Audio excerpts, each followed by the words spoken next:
incident of the private bar. Mr. Dyson often meditated at odd moments over the singular tale he had listened to at the Café de la Touraine. In the first place, he cherished a profound conviction that the words of truth were scattered with a too niggardly and sparing hand over the agreeable history of Mr. Smith and the Black Gulf Canyon. And secondly, there was the undeniable fact of the profound agitation of the narrator, and his gestures on the pavement, too violent to be simulated.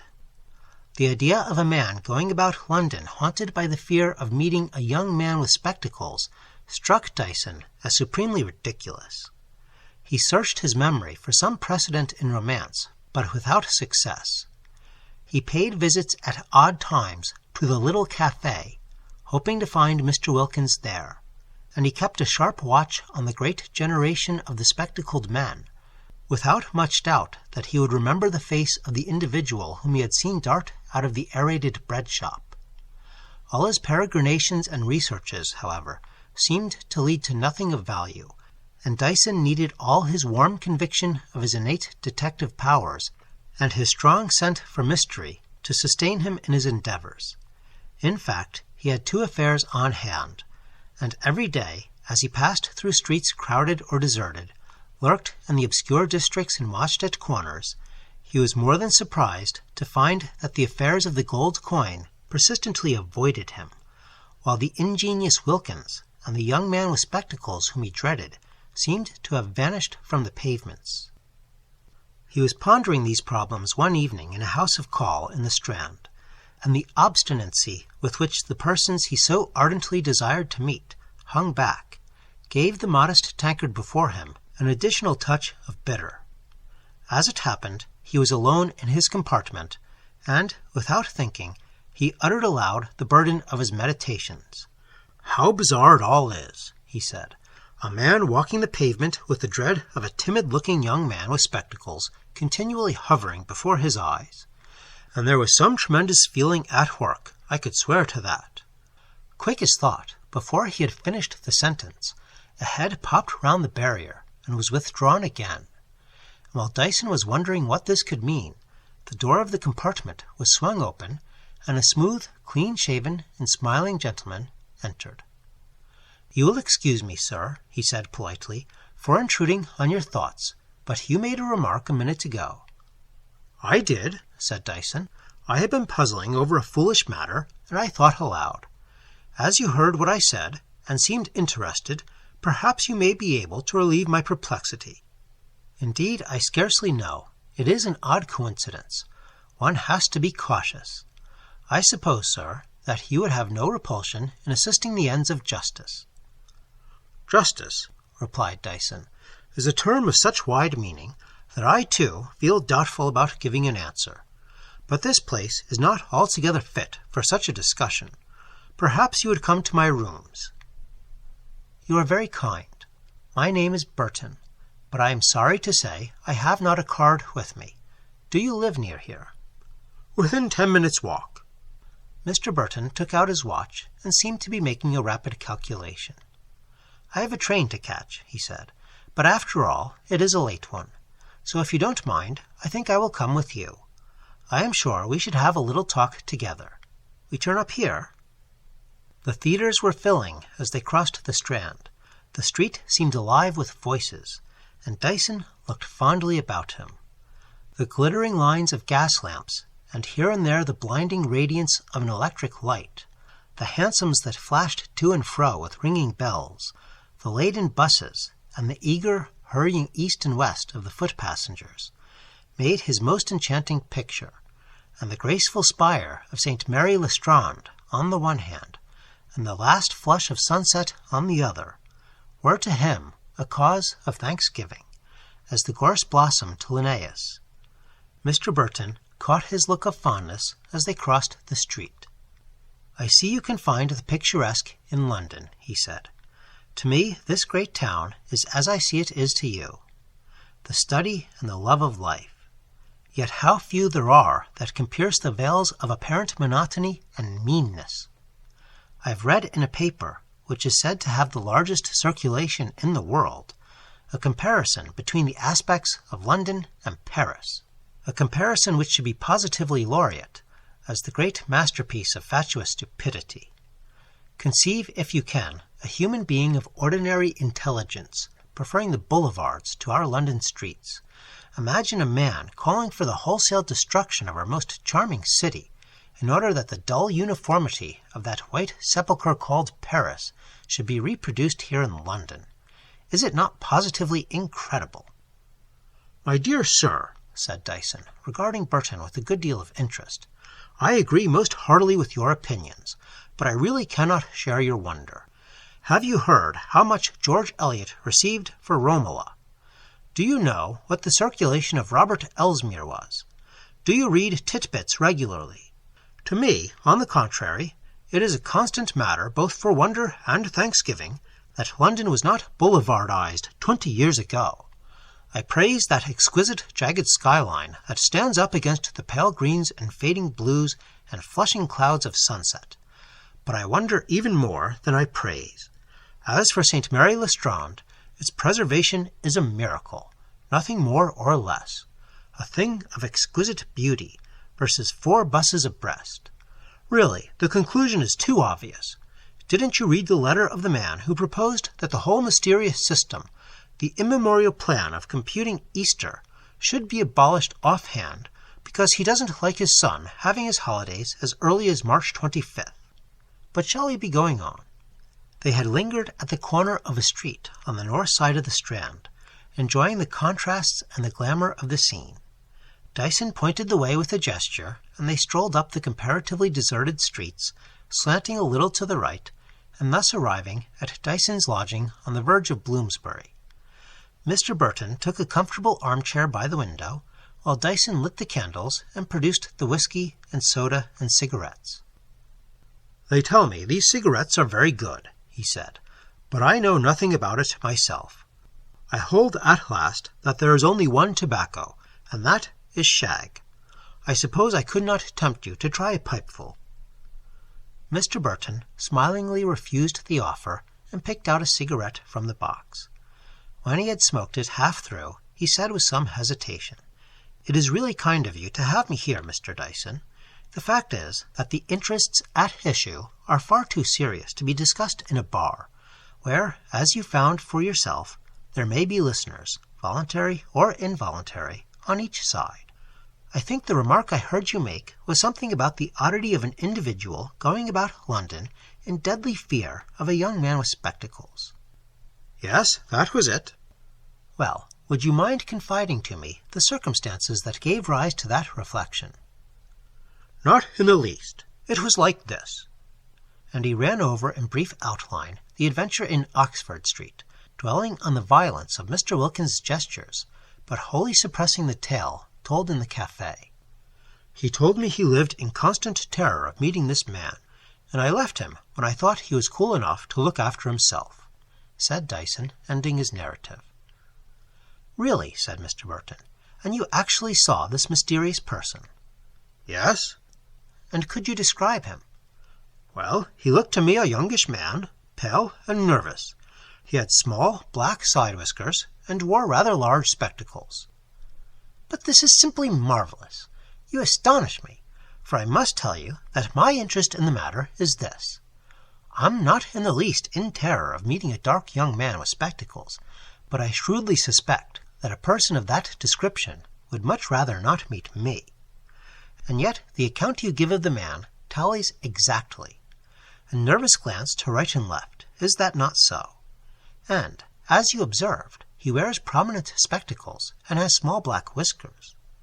There cannot be, surely, 2 people exactly identical, one a cause of terror, and the other, I should imagine, extremely anxious to get out of the way.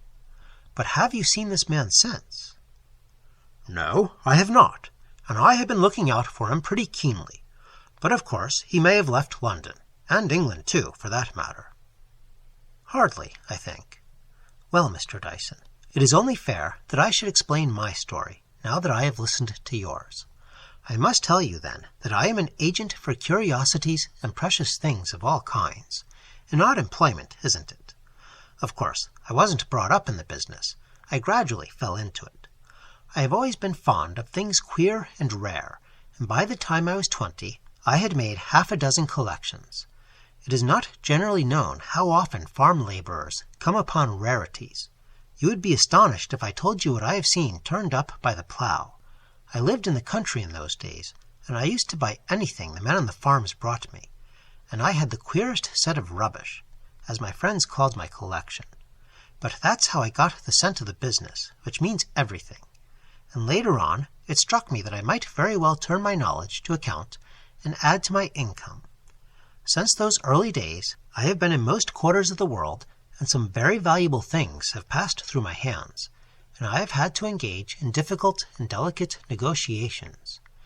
You have possibly heard of the Caen opal, called in the East the stone of 1,001 colors. Well, perhaps the conquest of that stone was my greatest achievement. I call it myself the stone of the 1,001 lies, for I assure you that I had to invest a cycle of folklore before the Rajah, who owned it, would consent to sell the thing.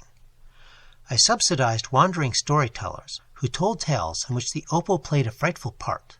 I hired a holy man, a great ascetic, to prophesy against the thing in the language of Eastern symbolism. In short, I frightened the Rajah out of his wits. So you see, there is room for diplomacy in the traffic I am engaged in. I have to be ever on my guard, and I have often been sensible that unless I watched every step and weighed every word, my life would not last me much longer. Last April, I became aware of the existence of a highly valuable antique gem. It was in southern Italy, and in the possession of persons who were ignorant of its real value. It has always been my experience that it is precisely the ignorant who are the most difficult to deal with. I have met farmers who were under the impression that a shilling of George I was a find of almost incalculable value, and all the defeats I have sustained have been at the hands of people of this description.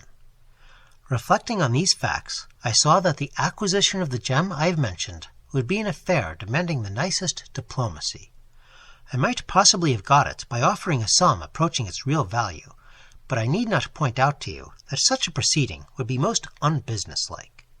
Indeed, I doubt whether it would have been successful, for the cupidity of such persons is aroused by a sum which seems enormous, and the low cunning which serves them in place of intelligence immediately suggests that the object for which such an amount is offered must be worth at least double. Of course, when it is a matter of an ordinary curiosity, an old jug, a carved chest, or a queer brass lantern, one does not much care. The cupidity of the owner defeats its object. The collector laughs and goes away, for he is aware that such things are by no means unique. But this gem I fervently desired to possess, and as I did not see my way to giving more than 100th part of its value, I was conscious that all my, let us say, imaginative and diplomatic powers would have to be exerted. I am sorry to say that I came to the conclusion that I could not undertake to carry the matter through single-handed, and I determined to confide in my assistant, a young man named William Robbins, whom I judged to be by no means devoid of capacity. My idea was that Robbins should get himself up as a low-class dealer in precious stones. He could patter a little Italian, and I would go to the town in question and manage to see the gem we were after, possibly by offering some trifling articles of jewelry for sale, but that I left to be decided. Then my work was to begin, but I will not trouble you with the tale told twice over. In due course, then, Robbins went off to Italy with an assortment of uncut stones and a few rings and some jewelry I bought in Birmingham on purpose for his expedition. A week later I followed him, traveling leisurely, so that I was a fortnight later in arriving at our common destination. There was a decent hotel in the town, and on my inquiring of the landlord whether there were many strangers in the place, he told me very few. He had heard there was an Englishman staying in the small tavern, a peddler, he said, who sold beautiful trinkets very cheaply, and wanted to buy old rubbish. For 5 or 6 days I took life leisurely, and I must say I enjoyed myself. It was part of my plan to make people think I was an enormously rich man, and I knew that such items as the extravagance of my meals and the price of every bottle of wine I drank would not be suffered, as Sancho Panza puts it, to rot in the landlord's breast. At the end of the week I was fortunate enough to make the acquaintance of Signor Mellini, the owner of the gem I coveted, at the café, and with his ready hospitality and my geniality I was soon established as a friend of the house. On my third or fourth visit I managed to make the Italians talk about the English peddler, who, they said, spoke a most detestable Italian. But that does not matter, said the Signora Mellini, for he has beautiful things which he sells very cheap. I hope you may not find he has cheated you, I said, for I must tell you that English people give these fellows a very wide berth. They usually make a great parade of the cheapness of their goods, which often turns out to be double the price of better articles in the shops. They would not hear of this, and Signora Mellini insisted on showing me the 3 rings and the bracelet she had bought of the peddler. She told me the price she had paid, and after scrutinizing the articles carefully, I had to confess that she had made a bargain, and indeed Robbins had sold her the things at about 50% below market value. I admired the trinkets as I gave them back to the lady, and I hinted that the peddler must be a somewhat foolish specimen of his class. 2 days later, as I was taking my vermouth at the café with Signor Mellini, he led the conversation back to the peddler, and mentioned casually that he had shown the man a little curiosity for which he had made rather a handsome offer. "My dear sir," I said, "I hope you'll be careful. I told you that the travelling tradesman does not bear a very high reputation in England, and notwithstanding his apparent simplicity, this fellow may turn out to be an arrant cheat. May I ask you what is the nature of the curiosity you have shown him?" He told me it was a little thing, a pretty little stone with some figures cut on it. People said it was old. "I should like to examine it," I replied. "As it happens, I have seen a good deal of these gems. We have a fine collection of them in our museum at London." In due course I was shown the article, and I held the gem I so coveted between my fingers. I looked at it coolly, and put it down carelessly on the table. "Would you mind telling me, signor," I said, "how much my fellow countryman offered you for this?" "Well," he said, "my wife says the man must be mad. He said he would give me 20 lire for it." I looked at him quietly, and took up the gem, and pretended to examine it in the light more carefully. I turned it over and over, and finally pulled out a magnifying glass from my pocket, and seemed to search every line in the cutting with minutest scrutiny. "My dear sir," I said at last, "I am inclined to agree with Signora Mellini. If this gem were genuine, it would be worth some money, but as it happens to be a rather bad forgery, it is not worth 20 centesimi. It was sophisticated, I should imagine, some time in the last century, and by a very unskilful hand." "Then we had better get rid of it," said Mellini. "I never thought it was worth anything myself. Of course, I am sorry for the peddler, but one must let a man know his own trade. I shall tell him we will take it for 20 lire. "Excuse me," I said. "The man wants a lesson. It would be a charity to give him one. Tell him that you will not take anything under 80 lire, and I should be much surprised if he does not close with you at once." A day or 2 later, I heard that the English peddler had gone away after debasing the minds of the country people with Birmingham art jewelry. For I admit that the gold sleeve links, like kidney beans, the silver chains made apparently after the pattern of a dog chain, and the initial brooches have always been heavy on my conscience. I cannot acquit myself of having indirectly contributed to debauch the taste of a simple folk, but I hope that the end I had in view may finally outbalance this heavy charge.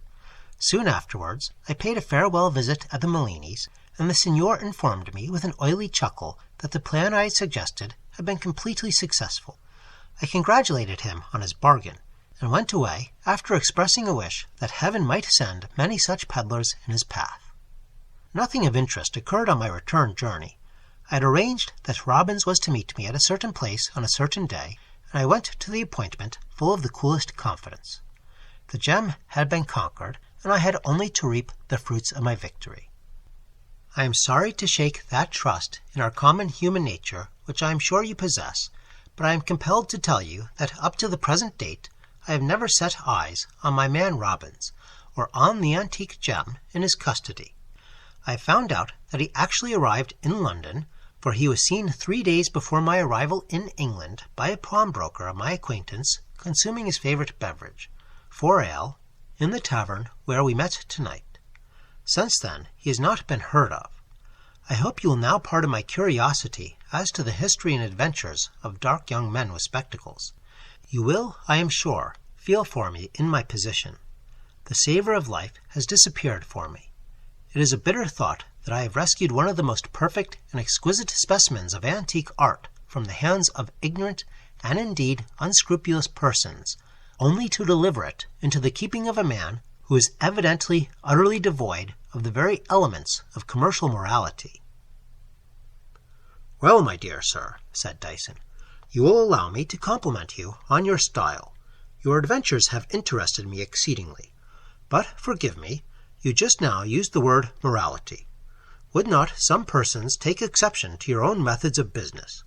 I can conceive myself flaws of a moral kind being found in the very original conception you have described to me.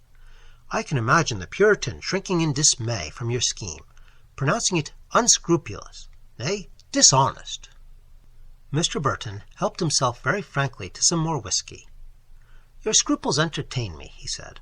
"Perhaps you have not gone very deeply into these questions of ethics.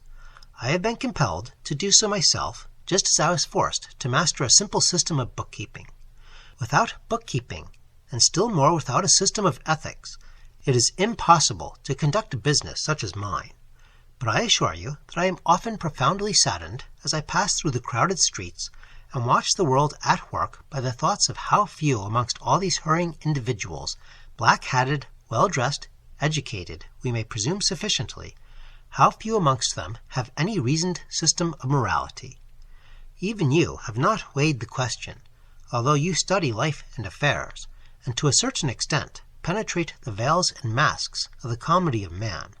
Even you judge by empty conventions, and the false money which is allowed to pass current as sterling coin. Allow me to play the part of Socrates. I shall teach you nothing that you do not know. I shall merely lay aside the wrappings of prejudice and bad logic, and show you the real image which you possess in your soul. Come, then, do you allow that happiness is anything?"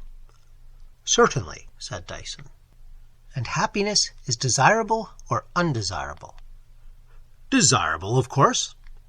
"And what shall we call the man who gives happiness? Is he not a philanthropist?" "I think so." "And such a person is praiseworthy, and the more praiseworthy in the proportion of the persons whom he makes happy?" "By all means." "So that he who makes a whole nation happy is praiseworthy in the extreme, and the action by which he gives happiness is the highest virtue." "It appears so, O Burton," said Dyson, who found something very exquisite in the character of his visitor. "Quite so. You will find several conclusions inevitable. Well, apply them to the story I have told you. I conferred happiness on myself by obtaining, as I thought, possession of the gem. I conferred happiness on the Molinis by getting them 80 lire instead of an object for which they had not the slightest value. And I intended to confer happiness on the whole British nation by selling the thing to the British Museum, to say nothing of the happiness a profit of about 9,000% would have conferred on me. I assure you, I regard Robbins as an interferer with the cosmos and fair order of things. But that is nothing. You perceive that I am an apostle of the very highest morality. You have been forced to yield to argument." "There certainly seems a great deal in what you advance," said Dyson. "I admit that I am a mere amateur of ethics, while you, as you say, have brought the most acute scrutiny to bear on these perplexed and doubtful questions. I can well understand your anxiety to meet the fallacious Robbins, and I congratulate myself on the chance which has made us acquainted. But you will pardon my seeming inhospitality. I see it is 11:30, and I think you mentioned a train." "1,000 thanks, Mr. Dyson. I have just the time, I see. I will look you up some evening if I may. Good night."